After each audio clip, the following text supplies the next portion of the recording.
Hello again, guys. I've just seen a few of the comments on the last one. Everybody's dyeing their hair at the moment. I'm quite pleased with this colour, actually. It's come up really quite red. I always choose a red, and then when I wash it out, it's like really, really dark, and I have to wait for a few washes till it goes light, but I'm quite pleased with that. And yeah, if only my hair would just go grey, like all grey, then I wouldn't touch it, or I might put a bit of a blonde rinse on it, but it never does. There's always dark in it, which it's the mixture of dark and the grey that I don't like. Anyway, so continuing on with that and reading all your comments, and I'm loving them all. Well, where was I going? Yeah, if you go on YouTube and you look up "I hate the banks, do you?"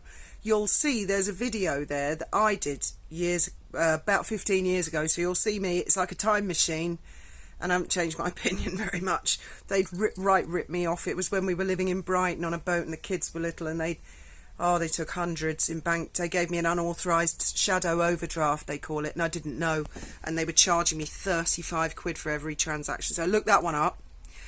And the other thing is, I suppose a lot of people might say, why didn't I tell my mum and dad that I was so skint? Well, apart from, not wanting to worry them, my dad was very, very, very ill. They moved to the Outer Hebrides. My mother managed to get him out of the law firm and get a retirement package for him because he'd had quite a few strokes. My father was an alcoholic, but not violent, and not sort of staggering about. He drank 3/4 of a bottle of whiskey, White Horse, every day, and he had whiskey and water, and he'd have a couple at lunchtime and a few through the afternoon, and he was my primary carer. He was my babysitter, my dad. Oh, I loved him. He was a right character.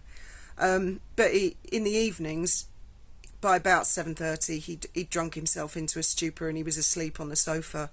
My mum was out canvassing for political stuff and elections and things, and she was relying on him to help me with homework and for him to make me something to eat and stuff like that. And he didn't do any of those things.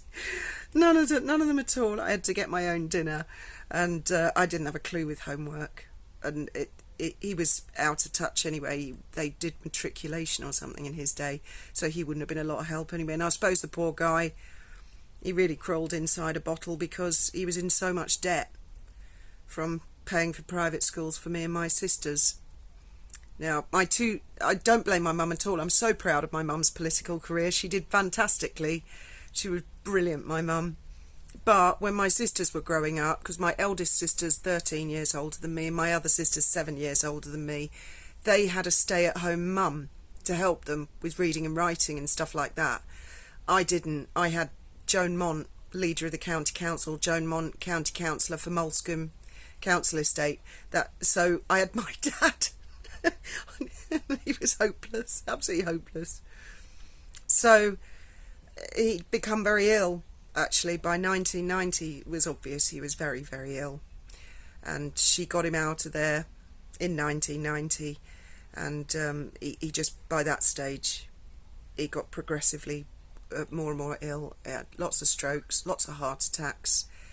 And in the end, in 1995, he copped for it.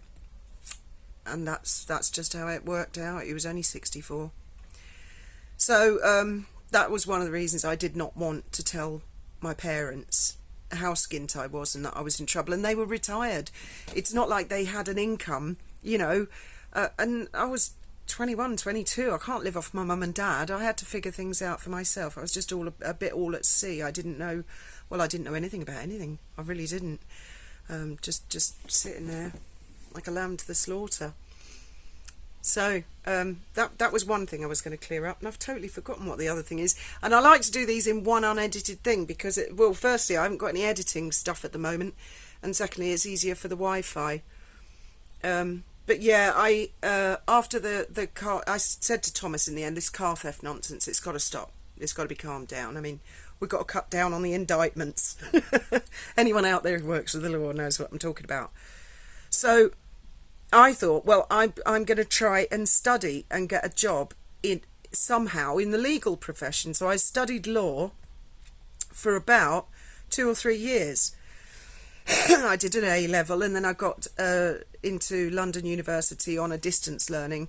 And meanwhile, the old Bill, they're still kicking the door in, because it's one thing inviting the old Bill into your life. It's quite another getting rid of them. They just don't go. It's not that easy. So anybody out there is thinking of breaking the law, don't do it.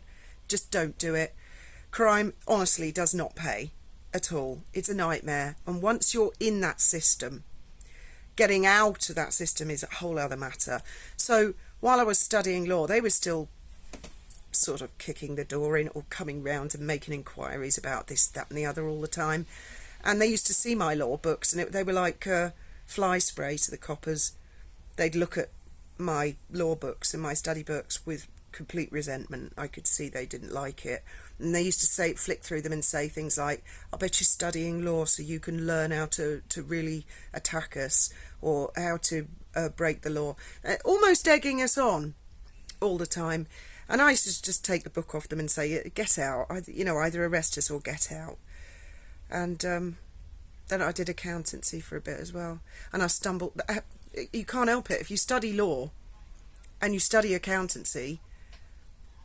And one of the things I had to study was company law and contract law and criminal law, of course, which I knew an awful lot about criminal law. I whooped that subject.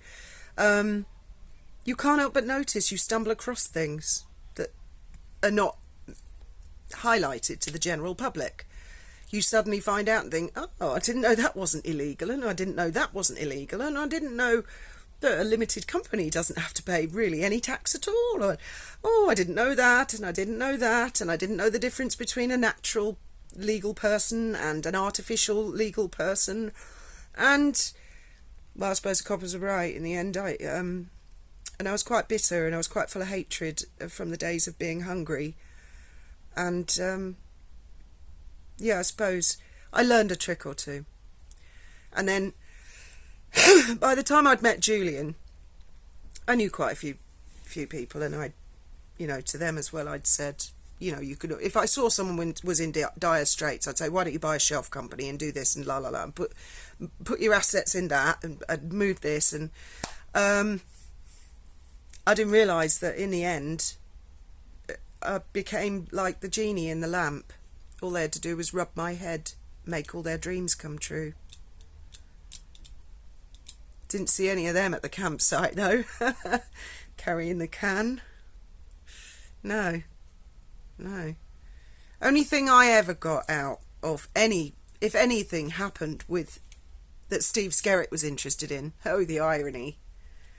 Only thing I ever got was a camcorder that Julian gave me. He said, I feel so bad for you, Fiona. You've got nothing. This was nothing, you're carrying all the shit for everybody, and I've had all the money, and he said, I feel bad, here you go, have a little camcorder, and he gave me a camcorder. But Graham used that camcorder to document all our time on the run. Stick that in your pipe and smoke it, Julian. Anyway, I'd love to hear more about any tips with the hair. I'd love to go platinum blonde. One lady said, she's gone naturally fully grey and platinum blonde. I'd love that. If only. Give it a few more years, I suppose. And another lady, Sandra, made a comment about scrubbing up well in your 50s. She scrubs up well in her 50s and she can still step over Meghan Markle fans and not spill her cocktail. Oh, that made me laugh. Your comments, really, they made me laugh. I'm in despair of Meghan Markle fans. They cannot see. They cannot see. What can we do? We can only point it out to them when the shit hits the fan, and it will. It will invariably. We can all do a big I told you so, can't we? Although they'll probably twist it round and say we drove them to it. It'll be our fault, won't it? Anyway, take care, and probably do another update in a few days.